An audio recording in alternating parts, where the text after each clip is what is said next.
Nobody else is there telling me things to make me feel bad. I'm the only one there doing that. Let me tell you about the thing that set me free mentally, emotionally about 6 years ago when I first heard this concept.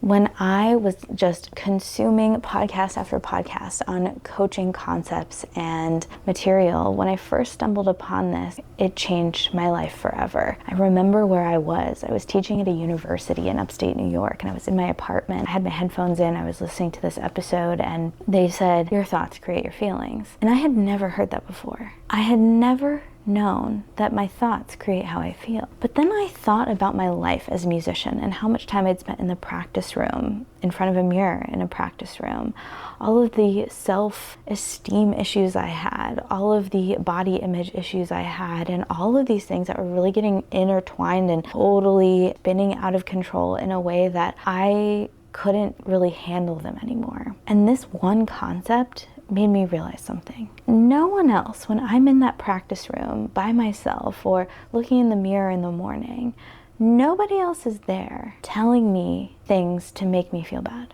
I'm the only one there doing that.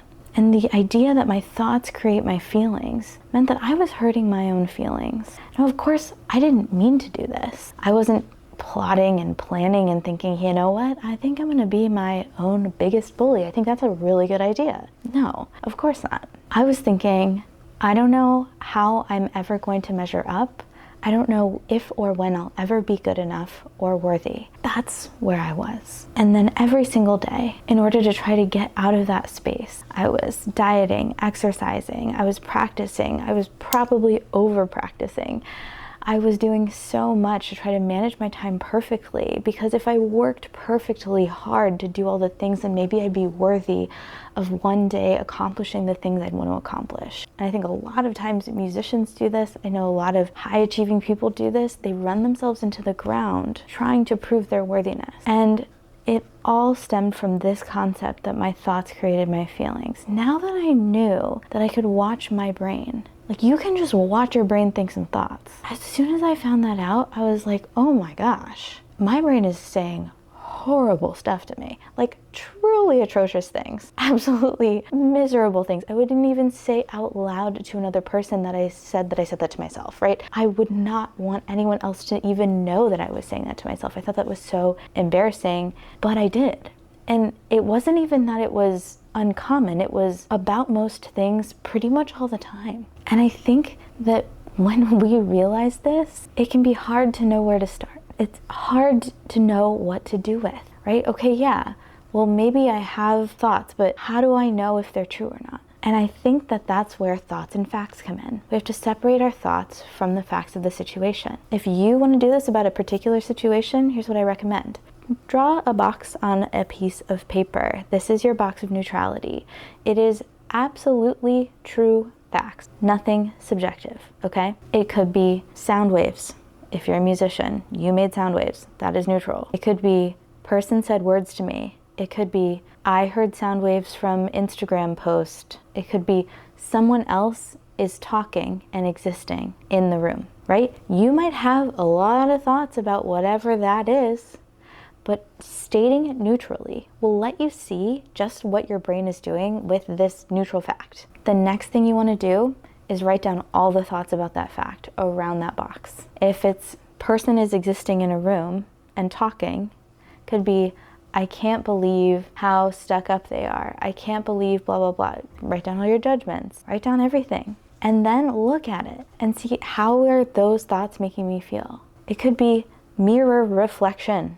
That is neutral. Or it could be human body. That's neutral. Side note, I have a human body is an amazing neutral thought to switch to if you're not feeling super good about yourself and want to reroute any negative thoughts. Human body in the box of neutrality. Whatever your brain comes up with around it is important to look at. Whatever your brain comes up with around your playing, if you're a musician like I am, or your art, if you're an artist, or your work, anything.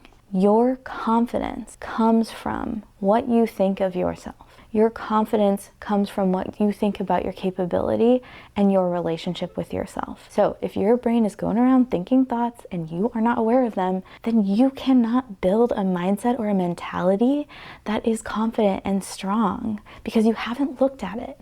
right? It's sort of like avoiding pulling up the floorboards because you don't want to see if there's any mold down there, and you just kind of, you paint over it. But what's going to happen? It's not going to go away. This is sort of clearing out the attic in your mind. You're not even sure what's back there. This is so fundamentally important to do whenever you're ready to look at some of those thoughts that your brain has learned without your permission. And it's important to remember that. You don't want to go into this process judging yourself for having thoughts because you didn't have those thoughts, your brain did. Your brain is learning all of the time without your permission. The reason I say that this is important is because it is important to go into compassion with yourself rather than judgment. Judgment will only lead to more suffering and pain. Judgment is your brain doing that same thing again. Judgment is what you get to decide not to do. Holding space for yourself to have these thoughts. They're not bad, they're not good, they're just whatever your brain came up with. Your brain's job is to keep you alive. It is an organ in your body, it thinks thoughts, that's just what happens.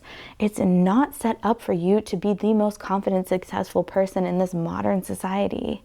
It's trying to keep you living. That's it. So is your stomach, so is your left foot, so is your whole body is just trying to keep you alive. So your brain is no different. If it learned something, it probably thought survival was at stake. But in modern day, our brain, our survival brain, it's not wired for this. It's not wired to, pick up a flute and stand on a stage and perform in front of people. It's wired to live in like a group of 150 people and be able to and not get rejected, because then you'll die in the woods alone. That's why rejection feels so bad. That's why embarrassment feels so bad. That's why those emotions exist. When you're able to see your brain, you're able to watch your brain, be the watcher of your thoughts to see, oh, they didn't pick me for this audition. Okay, well that means I must not have been good enough. But does it really mean that? No, they didn't pick you does not automatically mean you were not good enough. It means they didn't pick you. Your brain made that leap. And that doesn't mean that it's some sort of crazy leap that it made. Most people's brains do this. But is it serving you? Is that really what you want to think if you know there's a lot of failure and rejection ahead of you? If you're going to apply to a lot of jobs, if you're going to do a lot of things that require failure and rejection, it's probably not going to serve you, because then not only do you have to grapple with the fact that you think and know that you aren't good enough and you're trying anyway. So you're trying to get to good enough baseline, which is winning the job. And if you're not gonna win the job, you're not good enough, and the stakes feel super high, and all of that stuff comes into play. When we're able to see facts in the world for what they truly are, which are facts, they're neutral. The reason that you think they elicit an emotion is because you're having a thought. And it might not be conscious. It might not be a sentence in your mind yet. You could just have a feeling. You're like, oh, why am I feeling this way? Why am I so worked up about this? Okay, ask yourself why. And write some stuff down. Write down the thoughts that are in your head. Get to know how your brain is working.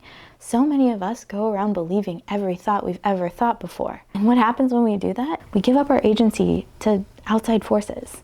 We don't want to do that. We want to take our power back. We want to have a clear mind. We want to be in charge of what we believe and what we think. And the reason that something feels true is just because you have an emotion. If something feels true to you and you wish you didn't believe it, know that it's not inherently true or factual. It just means that you believe it. And just because you believe it doesn't mean it's necessarily true. And there can be wiggle room there. Get all of those thoughts out on paper in your box of neutrality and let me know if you try this. It's something I really love to do because I need to know how my brain is working.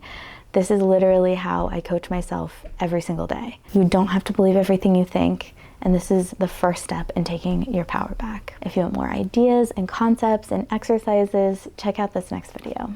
And I will see you next time.